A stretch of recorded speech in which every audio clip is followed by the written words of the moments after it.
Yeah, man, how you going? Good man, you? Yeah, good.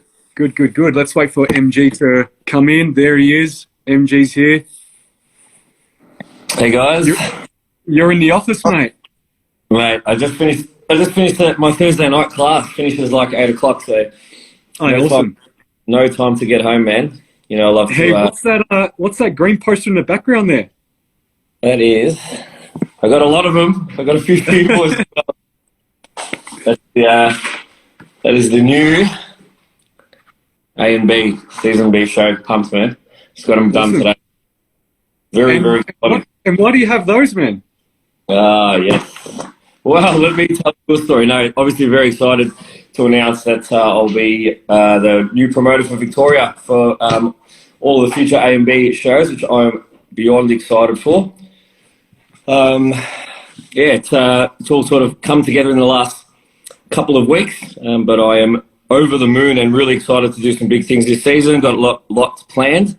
I'm actually catching up with Jen tomorrow. She's flying down from New South Wales, which is exciting, just so we can fine-tune some of the plans for not just this season, but moving forward. But very, very excited to bring a big show September 10th. Awesome, man. Can you divulge any changes or new things that might be coming our way? I don't want to say too much, but I will say that we are definitely going to be bringing a beginners category, which is not something that we've had in Victoria. So we made that adjustment today after discussion with a couple of highly regarded coaches that I think, this season there looks like there's going to be a ton of first timers. So it just makes sense to incorporate a beginners division. It just means that, people stepping on stage for the first time are going to have the opportunity to compete against other people who are also doing their first show. We've had a little bit of a change to how we're going to set the photography up this year, but I will reveal all in probably the next week or so. Awesome, man. Can't wait. Scotty, how's your week been so far, mate? Yeah, it's been good, man. Pretty stock standard. I'm not unlike MG. I literally just finished sending off my last couple of check-in emails. Kids are in bed, so fingers crossed they stay asleep because Jen's not home. Otherwise, if you hear screaming in the background, that'll just be Harvey. Realise that we're on a live and he wants in on it. But nah, pretty good, man. What about yourself? Good week? Yeah, good. I got a little bit of a funny scale story actually. So I for the first time in the prep, I felt low in energy on Saturday and Sunday on the weekend, and I reckon it's coming off the back of a refeed that I had on Thursday. So I had a refeed Thursday, high carb day. Friday, weight was up. Saturday, Sunday, weight started to plummet all the way back down to where it was prior to the refeed. And those days I felt real low in energy. Still pushed through, done everything, wasn't a couch potato, still did heaps of stuff on the weekend. And then I thought, I'm a little bit hungry. I might change my before bed meal. Like normally I have like a Freedom cereal, gluten-free, with some yogurt. Yep. And I thought, I'll change it up and I'll go for fruit instead of the cereal, right? So heaps more volume. I think I got 3 times more volume out of it. And then I weighed in Monday morning and I was heavy. And I was like, okay, maybe it was the food volume, like maybe that food volume still sticking around, maybe a little bit more fiber, not too sure. Yeah. I was like, I'm gonna step on the scales again. So I stepped on again and the number was different. I was like, it's the batteries. I bet you it's the batteries. So I changed the batteries and the weight was down. I was like, sweet. So it kept plummeting all week. And then this morning, new low, right? I was like, jumped on the scales. It said 82 on the dot, then teetered onto 81.9 and then went back to 82. I was like, you bastard. Like, why are you doing this to me? So I was like, nah. So I jumped back on the toilet, sat there for like a minute, did what I needed to do, then jumped back on, 81.8. I was like, yes, there we have it. Gotcha. So sometimes the scales get you, but you always can always come back after that for sure. Oh man, I'll tell you funny. I was just talking to a client. Was just in my class. Really hard working. Lost a ton of weight, right? So just about to have dropped 20 kilos. So she's been working her butt off, and she just hit her first plateau, right? Maybe this is something we'll talk about later, but just hit her first plateau. Not only did she hit her plateau, she had her first weight increase since dropping 8 kilos. Yeah. So did the standard thing, right? And she might be on, and it was hilarious. We had a great chat about it. But like, move the scale from like this position to that position. Maybe the grout on the tiles in the bathroom went out into the kitchen, tried it in the kitchen. Nah, weight still up 1 to 2 kilos. So then went and bought a brand new pair of scales straight away. So brand new pair of scales. Unfortunately, the scales revealed the same thing. So we've now, yes, that's Jacinta. She's on. Now we've accumulated 2 pairs of scales, but unfortunately, the result. But maybe later we'll talk about some of the reasons why, you know, we get plateaus, and also why sometimes we even get weight increases, and what some of those fluctuations mean, and why, you know, it's not a good thing to always stress about them, because it can be a little bit disheartening sometimes if you've put all this work in, you've had a perfect week, you've nailed your training, you've nailed your nutrition, and all of a sudden you jump on the scales and you're a kilo up. So I think for a lot of people out there, that doesn't make sense. So I reckon maybe we should just brainstorm that later on. Yeah, like, to be honest, I wasn't even fussed. I was just like, the scale's fucking with me this week, and I was just wanted to give it a go. But I looked good. Like, I didn't look any different. I was like, I just checked in the mirror. I was like, yeah, it's all good. Like, whatever the scale says, it says. But I was like, no, you're not going to get me today. So we just have these fun things that happen sometimes. Yeah. You're probably good. You're probably someone who can look at yourself in the mirror and go, okay, well, I feel like the look is good or getting better, so not to stress about the scales. But I think like lots of people probably do get stressed out by that number, like they're so dictated by that number, particularly if you're on a fairly large weight loss journey. So yeah, maybe we break that down. Yeah, for sure. Now, we got a bunch of questions. I've got them next to me on the laptop, so I might be just turning my head and reading them. But maybe we'll start with the first one. And one of them was, how do we all know each other? And, you know, when do we first meet and all that kind of stuff. So I'll talk about the Michael and Michael love affair and how that came about. How long you back? Yeah. So Michael and I went to school together. I was a year above him. We kind of knew each other, but we weren't best mates. We didn't really hang out, but we knew each other and would say hi and bye at school and things like that. And then we continued on with our lives. And then I became a prep coach. And then Michael reached out, and then I was like, oh, that's the guy I used to go to school with. So reached out, caught up, and then ended up coaching him for 2 preps. And we were just going through similar life experience at that time. We were helping each other out through different things. And he was also looking at going through a career change too. So he was in corporate banking, and I used to be in corporate banking. So I made the switch, and he was looking to make the switch. So I think we just helped each other out and bounced off a lot of things, and then just became really, really close during that time. Yeah. And then with Scotty, I first met Scott. I don't know if you remember this, buddy. I first met Scotty personally for the first time after he won his pro card, his men's physique pro card in 2020 season B in Adelaide, and we're in the airport on the way home. Yes. And and we bumped into each other at the terminal at the gate because you're holding that massive shield, and I was like, that's Scotty. So I wish you congratulations. I said you looked awesome. You've done really, really well, and we had a little bit of a chat, and that was the first time I really properly met you. But then I started to get to... We knew each other before. Like, I knew of you, and you obviously probably knew of me, but we never really had crossed paths. I think because when you're at shows, you're always like, you're backstage, then you're heading out to the stage to help pump them up, then you're heading back again. So you're just always on the go.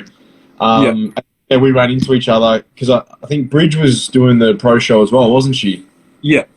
Yeah, that's right. Yeah, that's it. So, no, that is right. So 2020 was probably, I think that was the first time we ever touched base. And then MG and I, when would that probably would have been, I reckon, that was through me, wasn't it? Well, it was because, obviously Scott actually used to coach my wife, like way before you and I started working together. And then, me and MT sat down and were like, look, I want to prep again. But obviously Michael and I, had become, so close at that point in time that we just thought it'd be good, not just for me, in terms of like, career development as well, but just to work with someone that, both Michael and I had respect for in the industry, and obviously having worked with me, which is why I worked out with you, which is why I reached out to you, which was obviously one of the best things that I did. So there was already a connection there, and I remember Meave used to tell me about some of the total rep sets that you used to get her to do, and I'm like, oh shit, I'm not sure that I want to do this. I don't want to be doing, a total rep set of 80 barbell squats or something. So I had that moment of nervousness, but oh man, absolutely, it was a great thing to reach out. Obviously, pick a lot up off each other, and we always bounce ideas off each other. But yeah, I think it was October or September 2021. We did a full off season together. Mm-hmm. So, yeah. But yeah, the M&M story did start back at school, and it just was very opportunistic that we were going through the same thing at the same time, and we hit it off, and now everyone thinks that we are related, but we are not. But it's so cool. All right, you want to dig into some questions? Yeah, I was going to say, it's so cool though. One of the things that I think you boys can probably appreciate this as well, as you get older, you place more emphasis on the quality of people that you hang around versus the quantity. And I think that's so good with, something with bodybuilding, that as you get older, because it is a very niche and isolated sport, that you actually can meet some really like-minded, but just awesome people that get the weirdness that you have as a bodybuilder, like to go to the gym and just destroy yourself for 2 hours and eat out of containers and just not find that weird and be at peace with it. So I reckon that's really cool. Yeah, get enjoyment. We all have that feeling of rolling down the knee sleeves after a big leg day. We were talking about when we all trained last week, the little things in life that are exciting to us that, may not be exciting to everybody else. But yeah, very fortunate to have, found a group of coaches who, certainly for me that, I look up to, but are also amazing to hang around and a great support network. Likewise, man. All right, boys, do you want to get into some questions? Yeah, let's do it. All right, this is one that you got, MG. So let's start on this one. How many calories to drop when you're starting prep? Yeah, so good question. I've got actually a couple of my questions were from other coaches. So and I suppose the thing to start by saying tonight is a lot of these answers we're going to be saying a very similar thing at the start. I feel like we're going to start by saying it's very much individualized and athlete dependent, and really it is. I suppose the one thing I'll say about how I would start a prep in terms of what sort of calorie drop, there's no way to put a specific number on it without looking at the athlete, how big their off season was, what they're eating, how much muscle tissue they've got, what level of conditioning they've got, how much time to the stage. But I would say that my philosophy anyways, I feel like at the start of prep, you've got the most fat to be able to work with, the most fat tissue to liberate. So I tend to employ a bit of I go harder at the start strategy, whilst fat is high, because the risk of chewing into muscle tissue and training performance going down when the body fat levels are higher is much lower. So I tend to have a fairly aggressive drop at the start, and then employ more of a very slow, low incremental drop system as prep progresses, incorporating things like refeed days, similar to what Scott does with refeeds. But yeah, I would just say a general answer is I go quite aggressive at the start with a fairly decent calorie drop, and then incrementally drop very slowly from there. Any input, Scotty, on that? No, I think you pretty much just nailed it, and that's exactly how I run my system as well. I think, as you said, it is very independent on the individual. I think the biggest thing is like you will normally, and I'm sure you boys are the same at the start, you'll have an idea roughly, and this is the advantage of working with an athlete prior to commencing a prep. I'll normally have an idea of roughly we've got 13 or 14 or whatever many kilos that we need to lose. And then that's normally compartmentalized, I know, is for me, where it's like the first 10, 12 weeks, we're going to linear diet and we're going to look to rip off X amount. And then obviously that affords you the ability at the back end when obviously fat mass does become lower, because there is obviously a ceiling in how much fat mass, as you were saying, MG, that you can liberate per unit of fat mass per unit of time. So at the back end, if you're in too severe of a deficit, and this is the problem, if you leave yourself too much to lose at the back end, you're doing heaps of cardio and you're just beating yourself up, you're in a really aggressive deficit, the risk of losing quite a significant amount of tissue goes, really high up. And then it's a trade-off. It's like, do I really want to keep digging to get leaner if it means that at the end of the day I'm going to be losing, like I might lose 600 or 700 grams, per week for the last 6 weeks. But if only like 400 grams of that is fat mass, might not sound like I'm only losing 200 or 300 grams of muscle tissue. But the way I always explain it to my clients, if you think about if you're going to put on a kilo of lean muscle mass, think about a kilo of lean chicken breast and slap that all over you. It's no different to if you're losing that in a prep. It's a significant amount of tissue. So you kind of need to weigh up where you're at, and the advantage of giving yourself more time and being in a good starting position early so that you can get out of the gates hard, clean up a lot of that, unnecessary composition, and then give yourself, maybe rates of loss of 0.4 to 0.7% at the back end leading into your show. Yeah, perfect. Yeah, boys, I'm on the same page there. I think the only other little thing is sometimes you understand people's metabolism, and you'll find that there's categories of people that you give them a little bit of food in the off season and their weight goes up pretty quick. And then, but also the same happens the opposite direction. And then you have people that you give them a little bit of food and it takes ages for their weight to creep up over time. And you're also going to find that in the reverse when you're coming back down. Like you might have to cut a bit more aggressive for someone like that. So I just kind of take that into account. But yeah, at the start, it's probably going to be the biggest drop. And then from there, it's going to be incremental changes to, and you're right, like mostly linear dieting from the start for a good chunk of it, for sure. Yeah. Do you guys see that, like you've had athletes, and this is obviously something that comes over time from experience, but, you see a lot of time, or you get feedback from maybe clients that you've started with who are new to you, who say, my last show, I reckon I was better, I was in the right condition 6, 5, 4 weeks out. It's like something that you hear commonly. Would you agree with that? Yeah. Yeah. Oh, you asked me? Sorry, man. I wasn't sure if Trimboli was going to go.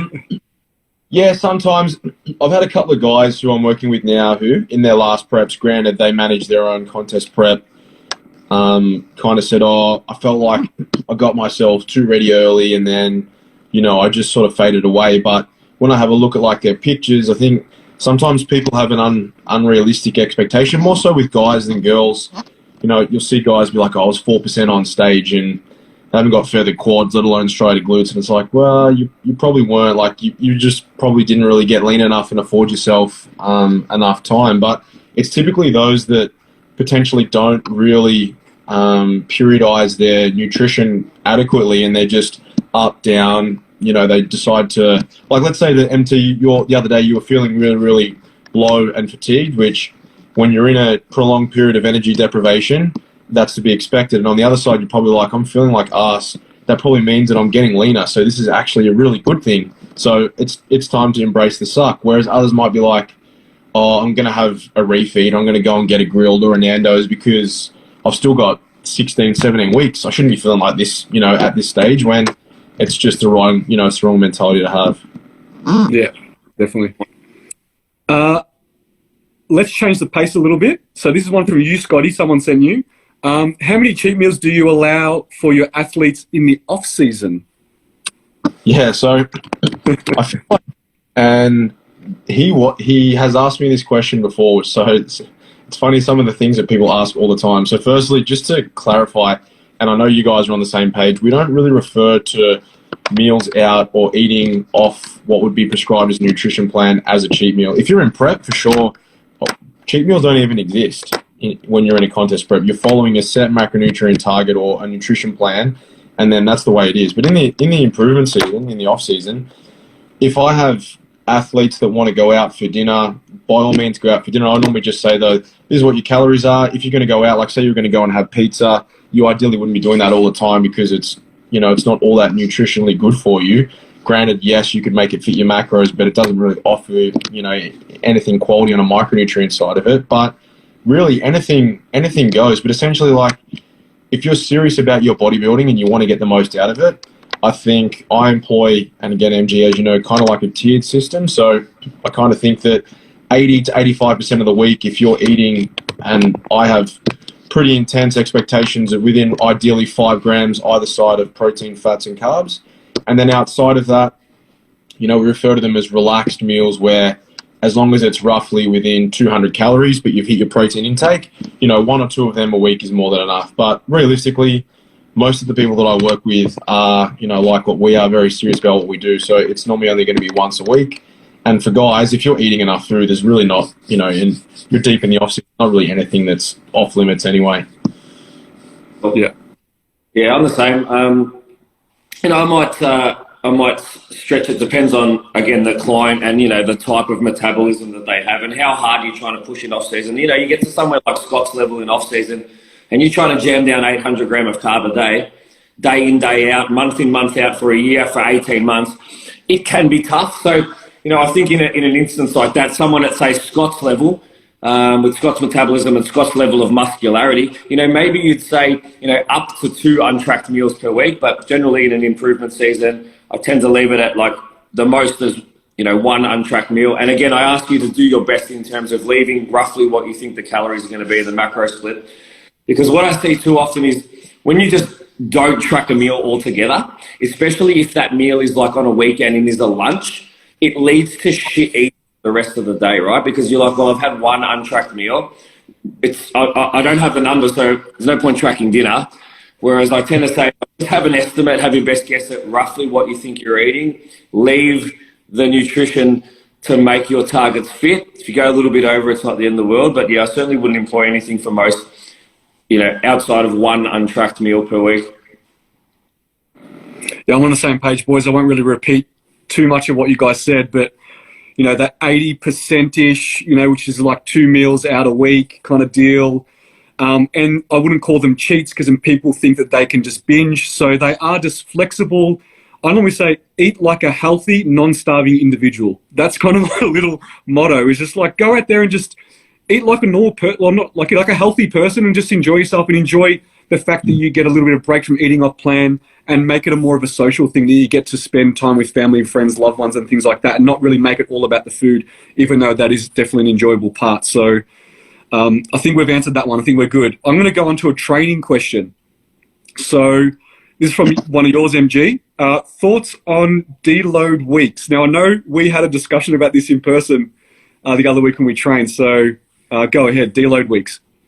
Yeah, I mean, I definitely use them and employ them. I wouldn't sit here and say that like I am a strict every 6 weeks on the money for every single athlete. That would be a very generalized system that I use with most, but I definitely fall without that sometimes. It depends on the athlete, depends, how hard they're training, how much improvements they've made on their compound lifts, how their training performance is. So I'll take all these factors in. Again, I would say it's an individualized thing. Do I use them? 100%. Do I think that they're beneficial? 100%. When would I use them? Just by using those markers. Again, I'd look at the athlete's performance. I'd have a look at their progression in the gym. If they're on a program where they're progressively overloading, they're finding an extra rep per week, their feedback about their training is that they feel good, the body's going well, I may stretch it. I may add a week. I may add an extra 2 weeks. So I don't have an exact set date, but I absolutely do use them. I do think that they're necessary, but I think that sometimes, and you guys might have a different opinion, but I think sometimes we probably could allow a little bit more flex around the deload and not necessarily get stuck in that it has to be every 5 weeks mindset, like I know happens quite a bit out there. But again, that's just my sort of personal experience with it. Scotty? Yeah, man, I agree. And as we discussed in person when we were there, I feel like ever since, like, yes, bodybuilding, the evolution of it has been, tenfold in the sense that we have so much more research coming out on a constant basis. And I feel like quite a lot of young athletes, even maybe young coaches, tend to think and get caught up in just, the nuance of all of the new research and whatnot, versus forgetting about some of the basic fundamentals of, you look at the greatest physiques ever, like Ronnie, Jay, Lee Haney. You look at what's his name, had a complete meltdown. What's he called? The shadow from Dorian Yates. Can't believe it escaped me. Guys just absolutely go in there and squat with like nosebleeds. And I'm not saying that's what you need to do, but I'm saying they know how to work hard. And I think majority of people these days, I would say probably 75%, you know, they might think they train hard, but in reality, they probably don't. And I think the whole point of a deload, you know, you utilize, or a devolume for that matter, which is what I tend to go down the route of now, is you're just trying to wash off some fatigue so that you can obviously get into your next meso, or, you know, if you're not deloading, you might even employ a taper so that you can get back to making gains. But if you're periodically setting every 5 weeks, I'm employing a deload, you factor that in over 52 weeks, that's 10 weeks a year that you're missing out on being able to progress. So it works out to be 20% of the year. You add that up over like 5 or 10 years, that's like a whole year's worth of quality training that you could be making gains. Now, don't get me wrong, there's a place and there's a time for it for sure when you're at a certain level. And I think even in a contest prep, you need to be really aware of your biomarkers. Like, you know, for example, you're going to be really in tune with your body MT over the next few weeks as you start to get leaner. You're going to feel every week like you need to have a deload because, you know, you don't have the energy there that you need to be able to recover. Hopefully your sleep's good, but you literally wake up and, you know, MG, you would know just from your last prep, you literally wake up at the back end. You could have eaten perfect foam rolled stretch, had a hot bath, slept 9 hours, but you wake up the next day and you feel like you've been smashed by a truck.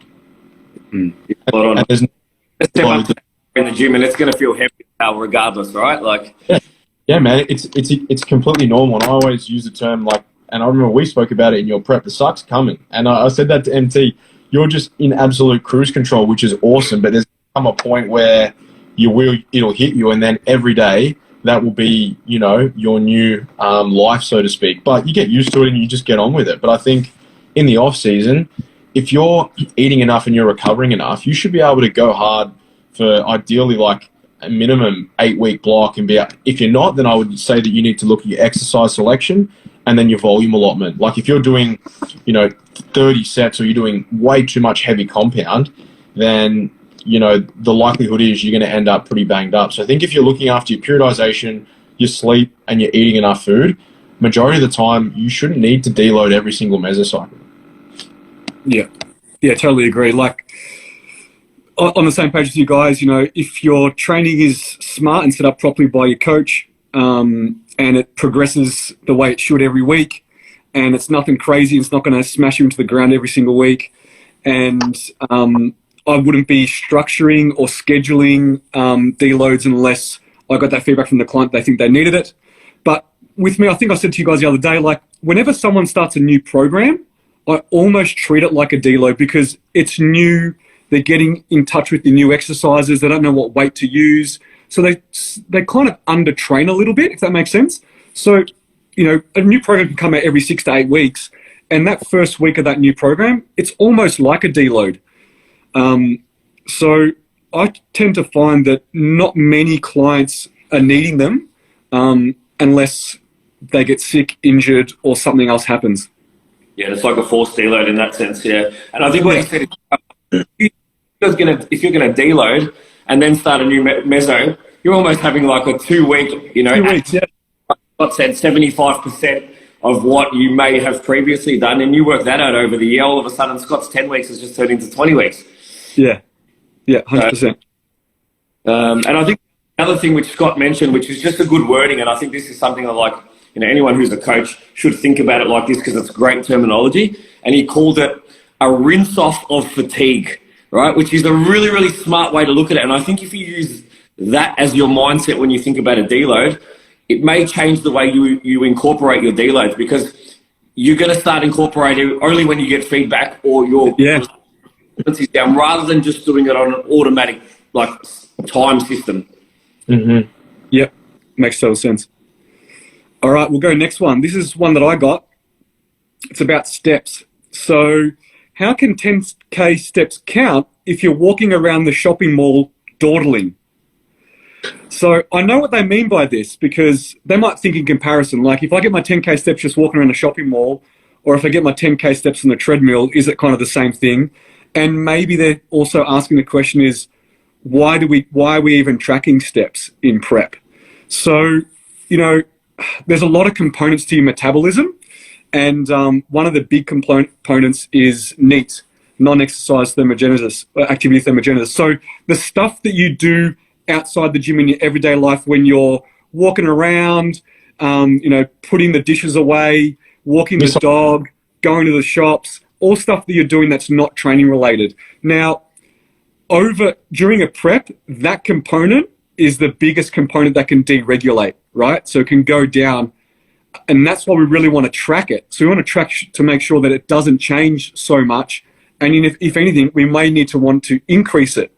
And I don't want to say the best tool that we have, but a tool that we have is to give someone a watch and a step count, and to make sure that they are moving the same they are every single day throughout prep, and it's not going down. It's not deregulating, because as you have less food and you get tired, you start to twitch less, talk slower, move slower, do less things, lay on the couch. Now, if you're not tracking the fact that you're doing less, you might be wondering why your progress is plateaued, or why you have to keep cutting food, where it could be to do with something that actually your activity is gone down, your general daily life activity has gone down. So we do want to track that to make sure it's not gone down, and potentially may want to increase it. Yeah, spot on. I think, example, like if I look at just the start of my prep, and Scott can vouch for this, is like I would easily, do between 18 and 20,000 steps a day, no problems at all. Probably for the first 10 to 14 weeks without any stress, and that's not me doing any treadmill work. That's just being in the gym for 12, 13 hours a day. At the back end of, I was working the same amount of hours, but that 19, 20,000 steps started to turn into 13, 14, and I was there for the same amount of time. So without even realizing it, I'm sitting down during sets when my clients are training. Instead of walking across the gym while we're in a rest period, I just sit on a box. And you don't realize these things, but it absolutely happens. And that was a big difference. So if you think about it, if I'm going to do 8,000 steps or 15,000 steps, that amount of movement, can determine a fairly big energy expenditure difference. So if it's not something that you're keeping an eye on, like you said, and you're wondering why potentially you may be running into plateaus, there might be the first thing to look at. Yeah, nailed it. I've got actually a funny story about steps with a client. So the step count, I gave this client a step count, and they were plateauing, and I could not work it out. And she's like, I'm on my feet all day, I'm working. I was like, to get those steps in, are you doing any walking? Like, are you having to go out? Because I think it was like 15K steps. I thought for her job and what she does, she would have to go for walks to get that 15K in, right? Easily. And she's like, nah, just working, I get it done. And then I figured out that she is a dog groomer and a dog washer. So she's doing this all day, moving her hand where her watch is on, right? And I was like, do me a favor. Put your watch in your pocket while you're working, and then tell me the difference to your steps every single day. 5 to 7K steps less, just by sticking her watch in her pocket. So sometimes you have to be aware of what you do, because if you go and wash the car, wash your dog, and you're doing this, your steps are going to go up, but you're not even moving your body, you're moving your feet, right? So sometimes things can be inaccurate, and sometimes coaches need to look into these things, or if you're prepping yourself, you need to look into these things and think, is there maybe a way that there's a tracking error here, and I could be doing this a little bit differently? And I know also some nurses, they can't wear something on their wrist, so they'll put it on their ankle or in their pocket. So there's a couple of weird things that people need to do just to make sure they're tracking accurately. I've got a client that operates a jackhammer. I better look a little bit closer. Oh, geez. All right. So I'm going to get one from Scotty's. So I'm just going to get some interesting ones, Scotty's. They're probably like yes or no's, all right, for you? Because I think some people saw your day of eating and they have some questions for you. So yeah, those ones that are just like whatever, you don't even have to ask him, man. I just literally put them down. There was some other weird ones that I vetted as well. But, okay, but let's ask him. Do you eat pizza every day? Every week? That, do you eat pizza every week? Oh, no. I watched your daily eating. Why do you eat ice cream every night? That doesn't seem healthy. Great. Back to what we were talking about before, there's only so much quality, healthy food. Anyone who knows me, I literally eat the same thing all the time. As my food tends to go up, eating a lot of rice, a lot of cereal, a lot of rice flakes, potato, there's only so much of that can get you to like maybe 600 grams of carbs. And even fat, I'm very selective with where I consume my fats, purely because, as you know, fats slow down digestion. So of all of our macronutrients, they take a little bit longer to metabolize. So if I'm consuming lots of fats throughout the day, it deters me and satiates me way, way, way more than I need to be in order to get in my future meals. So I tend to leave a lot of my fats until later in the day. Like I have the oven baked chips, there's a bit of fat in them, and I normally have a Magnum ice cream each night, which, granted, yes, it's not very healthy, but it's an easy way to get down. I think it's 290 calories, and of which 16 grams of fat. And that is, in food volume wise, very, very, very small. I can eat that. It doesn't make me feel, well, it did make me feel sick for a little bit, but now I've just acclimated to it. I can eat that, and then in half an hour I'll be able to go to sleep and then not have any issues. So that's the rationale behind it. In no way, shape, or form am I saying everyone should eat ice cream. It just doesn't go like that. So I think the other important thing to say is like the amount that you're eating now, for like those that haven't been watching the whole thing, you've been building up to this over a fair amount of time, right? You haven't just started eating 800 grams of carb every day, right? When did you last compete, and how long has this build-up process been since then? Yeah, so I finished in 2020 around about December, and granted, my food did come up pretty high, pretty quick, because I was pretty lean and it had been a long prep, and I think I had to push up to like maybe 4,200 within 2 weeks post-show, purely just to be able to, because you're talking about metabolisms. I think I jumped up to like 3,800 in week 1, and my weight was just like fucking staying the same. And it was probably because you spoke about NEAT before, without realizing, taking on more energy, you may be moving a little bit more energy in the gym. And so sometimes that just offsets the amount of food you're eating. So I think when I got to my heaviest before my last mini cut, I think I was around about 99, 100. My food was probably knocking on the door of around 5,000 calories. Wow. And then I had to run a mini cut, which was dieting on 3,900 calories for 6-7 weeks, pulled off 8 kilos, and then I've just been back into surplus ever since. And because I'm going to compete next year, the plan is not to mini cut until ideally my pre-prep phase, which will be, I anticipate probably mid to late October. And so that will, in order for me to do that, even now, my weight's been sitting around 98.5, 99 for probably the last 3 weeks. So I'm probably going to have to make another push, and we'll just keep going until I hit that point where, I normally set myself a bandwidth every sort of 6 to 8 weeks. X amount of my rate of gain is what I want to see, and it's normally going to be somewhere in the range of 300 grams to 800 grams a week. But it's normally on the low, because unfortunately, I'm a bit of a hard gainer. Well, can I ask one thing just in relation to that? And like, it's kind of like a little bit off tangent, but you mentioned like you pretty much just had that one mini cut, right? Mm-hmm. Do you, like, what's your thoughts on like, people going through improvement season? One of the things that I hear about a lot is like regular mini cuts, and I'm not a big mini cutter in off season, only because I feel like sometimes they can happen too often. We see a little bit of fluff go on, and people get a bit scared and nervous and don't really embrace the push. What are your thoughts on like people mini cutting too often? Is it something that you think is happening a lot? And do you have a metric that you look at in terms of a body fat percentage, or do you base it on look and client feedback as to when you both think it's time to employ a mini cut? Yeah, so firstly, to answer your first question, I think majority of people do mini cut way too frequently, and it's because it's very easy when you're shredded to love the way that you look, but I think too many people just don't love both sides of this, and they don't embrace the softer, cuddlier side. Yeah, that's how I like to think of it.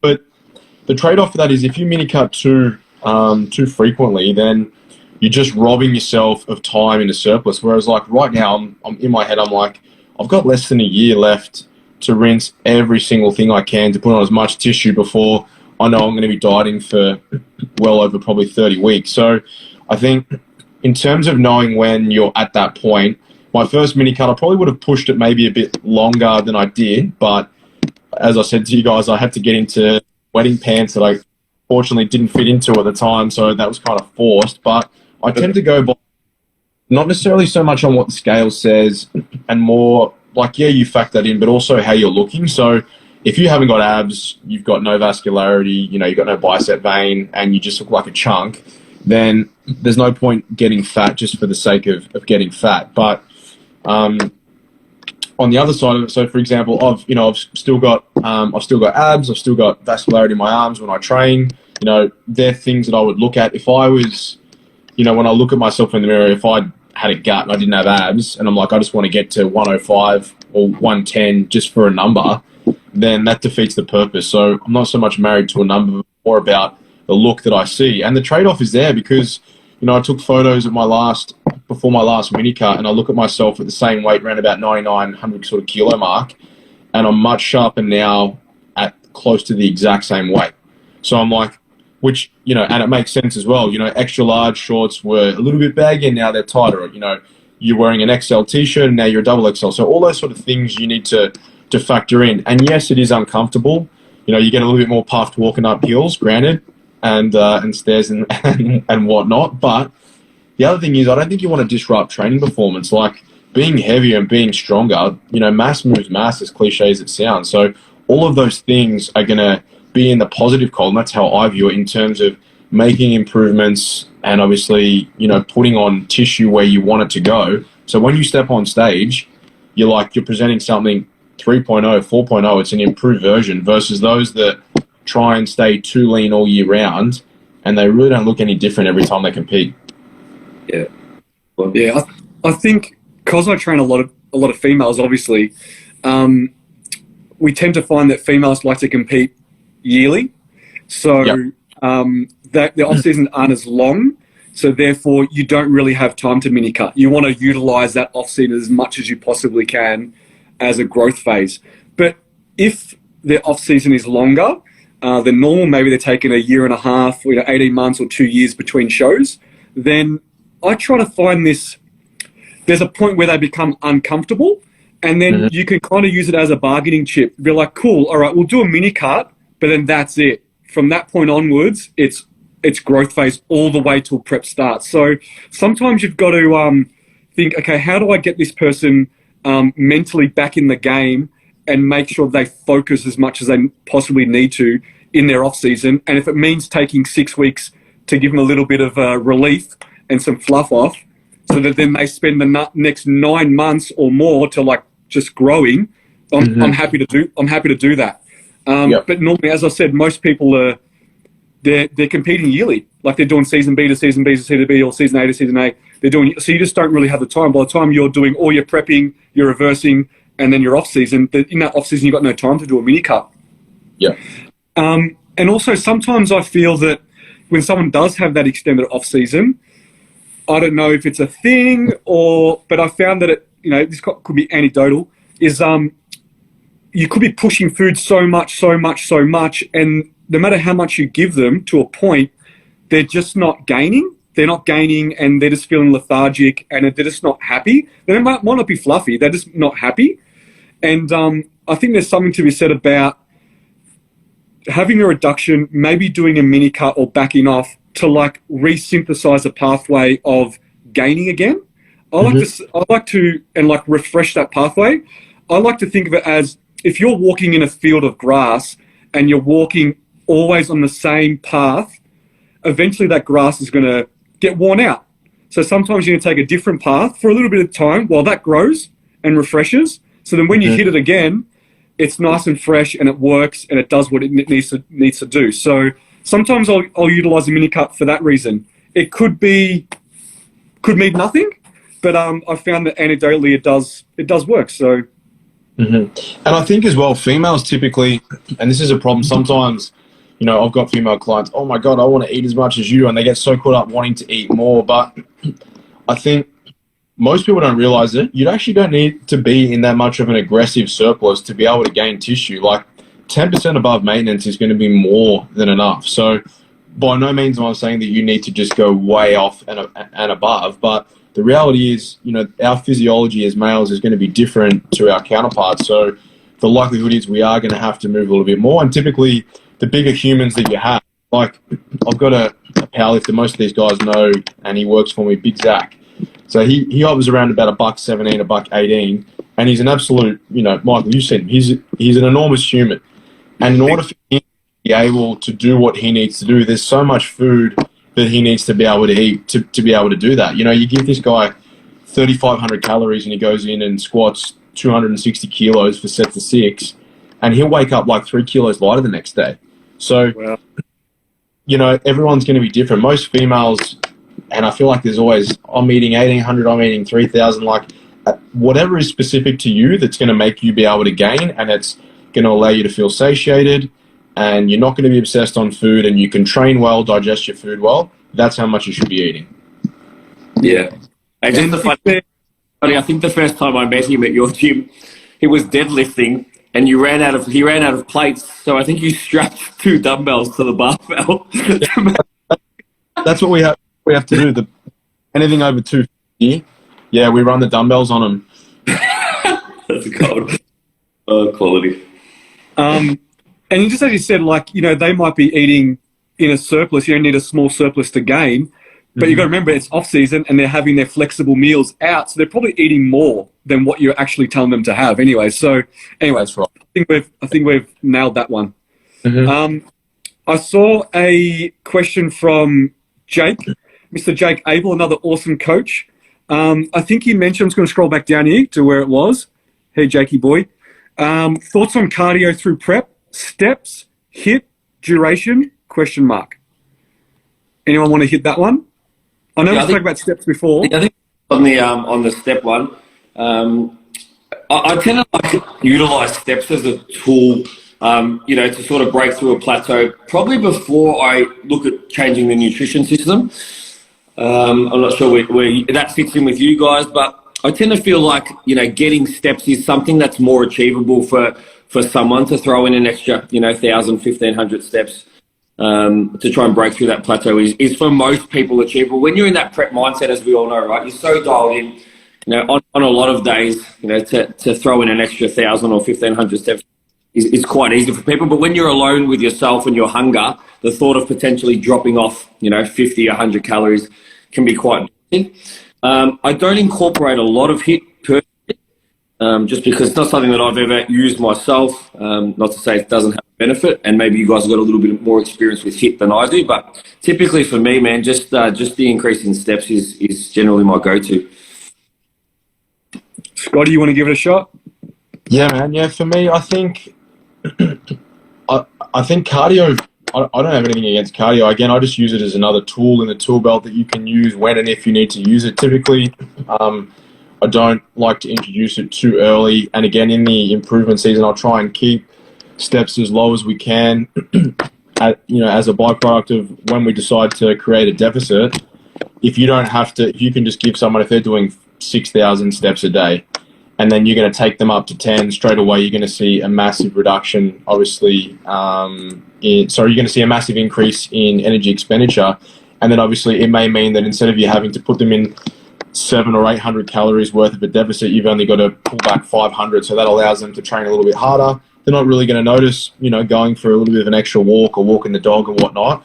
But in terms of HIIT, probably not so much. I'm not probably a massive fan of that, purely because of the neural fatigue that comes with that. Like bike sprints, yes, we know in terms of calories expended per unit of time, it favors that. But again, you got to look, for me, you know, I'm kind of like you're robbing Peter to pay Paul. The recoil of that is, if you're doing HIIT and then you've got to go and train legs, or if you've got some heavy compounds for pressing or rowing, the likelihood is that is going to be a lot more taxing. And at the back end, again, training performance is our biggest tool to retain lean tissue. So for me, the trade-off of yes, burning a little bit more calories in a 15-minute HIIT session, but for the sake of your training, potentially suffering and then potentially losing size and then not getting the same energy expenditure from your session, I don't prescribe here. I just don't. I don't really think it makes sense for me.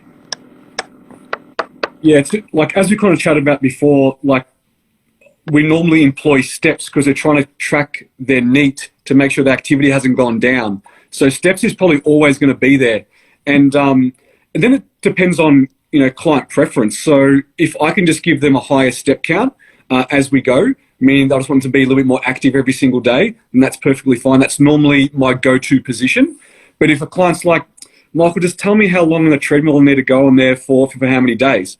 So I'll give them a cardio recommendation, but they're still tracking their steps and they're still wearing their watch the whole time. So in other words, I'm tricking them into doing more steps, but they want to be using a piece of equipment and they want to be having some more kind of structure, if that kind of makes sense. And then from a HIIT perspective, I don't normally employ it, but some clients, they enjoy doing a class here and there, and it actually helps them push through and actually burn some calories. And instead of worrying about steps or wanting something to be prescribed, they'll be like, Michael, I want to do a HIIT class with my buddy and we're going to do a pump, whatever you want to freaking call it. And I'm like, yeah, cool, like go ahead and do that. But then my caveat is, as long as it doesn't affect your performance and as long as it doesn't affect your training and as long as it doesn't make you hungrier or tireder for any reason. But normally they're doing one, maybe two a week. I know I had one client, she got absolutely diced. Actually, let's talk about two of them. One got absolutely diced and was on more food than a man, but she was an instructor for classes, and she would actually join in the class and instruct the class. She was doing 5 classes a week. I said, don't do any steps, like minimal steps. Her food was super high, and that was the only time where she did HIIT as her cardio, and she got diced. But it was her job though. It was her job, right? And I had another client that was just like unmotivated to do steps or go on a piece of cardio equipment, but she wanted to do F45 every morning with her friend. I was like, well, if we can get you to move and we can get you to burn some calories, and it's not going to affect your training. I said, just don't go hard. Like, don't go and kill yourself. And she was very strong and she picked the lightest weight in the class. So, and that worked for her. So, we have our going in position of steps is probably the main one, maybe some structured cardio if the client wants it, and then maybe some HIIT if the client really, really wants it. And that's pretty much the going in position for that. Now, I think cardio, again, if you get to a point, like let's say you got a female and her food's down like 1,200 and you don't want to bring her food any lower than that because her whole world's just going to be shit, then absolutely, like throw in some bike work or whatever. I don't have any and I prescribe that. Like I've got a couple of my fitness guys and a classic guy that are doing 30 minutes of bike, not cardio. They just have a set duration. They've got to record the distance traveled, and then each time they do that 30 minutes, they've got to either expend more energy calorie-wise or travel a greater distance. And that's purely just to create a little bit more of a deficit without digging into their food. Yeah, totally. Now, cool. MG, your mum has asked the same question multiple times. Can you have cheat meals? I think she wants you to go over for pasta. I think that's why she's asking this question. I think I did say that. I said, do you have cheat meals? You're at days. Cheat days. So she really wants you to go over there and have breakfast, lunch, and dinner, and just eat everything she cooks. I'll tell you what, I am well and truly down to come over for a big plate of pasta, but we definitely do not have cheat days. We spoke about earlier, potentially we may have one meal that's off plan or untracked, but definitely not days. Can I tell you, a day of cheating, man, like can turn into like 10,000 calories without even blinking an eyelid. Like you can have 6 perfect days where you're like eating in a nice calorie deficit. And I know like this was like a very big like bro thing, and even still on YouTube these days, right? You see people who are like, I get my one cheat meal a week, but it's not a cheat meal. It's like what Trimboli said before. It's a binge, right? It's an unlimited binge. So what's to say that, my maintenance is 2.5 and I eat 2,000 calories 6 days a week. I create this nice, 3,000 calorie accumulated deficit. And then I go to town Sunday, right?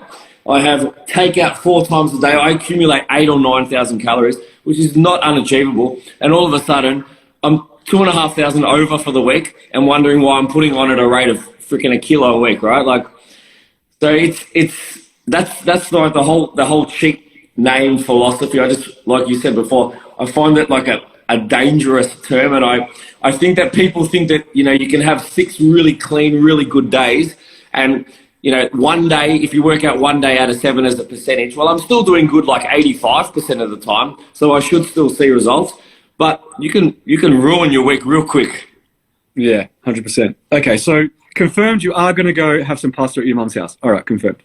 100%. I'm going to have the San Remo gluten-free penne. Is that right, Scotty? Yeah, bro, take me with you. That's it. Bro, take me after prep. I'm coming over. All right, well, we're all sold. I'll organise it. It's locked in. All right. We had one here, Scotty Fitzpatrick, which is your mate, MG. Yep. I think we're talking about the same thing that we was on to before about how do you manage a client's energy expenditure who has different work days. Yeah. So, mate, like I'll get maybe one of you to give an opinion, but I think like Scotty's a tradie, right? So on his feet a lot, but like depends on the job. He might do 10 or 12,000 one day and as high as 22 the next, right? So it's very sporadic. It's never consistent.